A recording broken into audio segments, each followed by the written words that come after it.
Hi hello నమస్తే, నేను కృష్ణాంజనేయులు. ఆంధ్రప్రదేశ్లో తిరుమల లడ్డు ప్రసాదం అది అపవిత్రం అవటం, వీటి మీద రాజకీయం. ఈ అంశంలో ఏపీ పిసిసి అధ్యక్షురాలు వైఎస్ షర్మిల తీవ్ర స్థాయిలో అధికార ప్రతిపక్షాల వైఖరిని ఎండగట్టారు. నరేంద్ర మోడీ డైరెక్షన్లో, బీజేపీ డైరెక్షన్లో ఆంధ్రప్రదేశ్ ముఖ్యమంత్రి చంద్రబాబు నాయుడు పనిచేస్తున్నాడు అని ఆవిడ తీవ్రమైనటువంటి విమర్శలు చేశారు. ఎన్డీటీవీ రిపోర్ట్స్ ఎప్పుడో వస్తే, ఎప్పుడో నెయ్యిలో జంతువుల కొవ్వు అవశేషాలు ఉన్నాయని నివేదికల్లో తేలితే, ఇప్పటి వరకు ప్రభుత్వంలో ఉండేటువంటి వాళ్ళు చర్యలు తీసుకోకుండా రాజకీయం చేస్తూ కూర్చున్నారు అనేటువంటి అంశాన్ని ఆవిడ తప్పుపట్టారు. నరేంద్ర మోడీ తిరుమలకు వచ్చి భారతదేశంలో ఉన్న 120 కోట్ల మంది బాగా ఉండాలి అని ఆయన కోరుకున్నారు. మరి తిరుమల లడ్డు ప్రసాదంలో అపచారం జరిగితే మరి ప్రధానమంత్రి నరేంద్ర మోడీ ఎందుకు మాట్లాడటం లేదు అని ఆవిడ ప్రశ్నించారు. ఈ రోజున ఆంధ్రప్రదేశ్లో అధికారంలో కూటమిలో ఉన్నటువంటి జనసేన అని పవన్ కళ్యాణ్ కూడా మత ఘర్షణలను రెచ్చగొట్టేటువంటి విధంగా ఆయన వ్యాఖ్యానాలు చేస్తున్నారు. ఇది సరికాదు అంటూ కూడా షర్మిల ప్రశ్నించారు. ఆవు నెయ్యి మార్కెట్లో 700 నుంచి 1000 రూపాయలు ఒక కిలో ఉంటే 310 రూపాయలకి ఎలా వస్తుంది?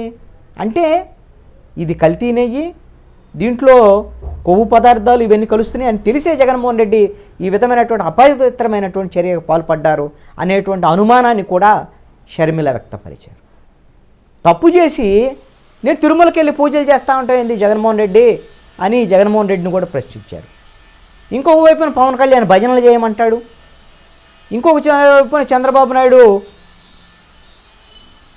ఆ మతాలకు సంబంధించినటువంటి అంశాలు, ఈ మతాలకు సంబంధించినటువంటి అంశాలు మాట్లాడతారు.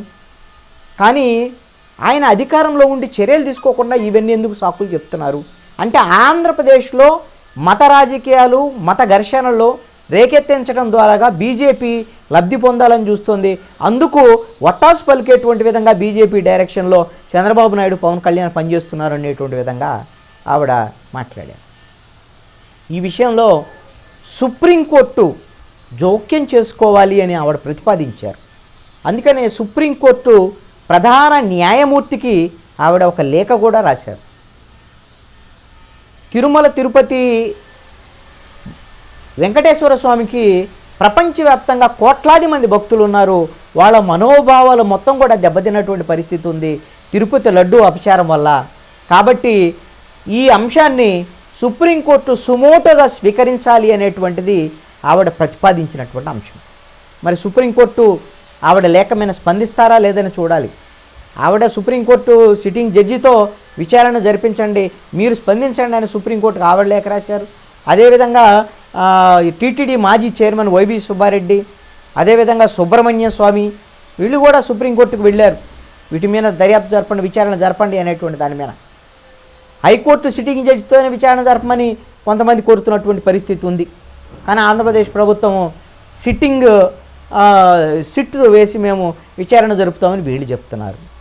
కాబట్టి ఇది రాజకీయ వివాదంగా కాకుండా భక్తుల మనోభావాలను కాపాడేటువంటి విధంగా చూడాలి అనేటువంటిది షర్మిల యొక్క ప్రతిపాదన.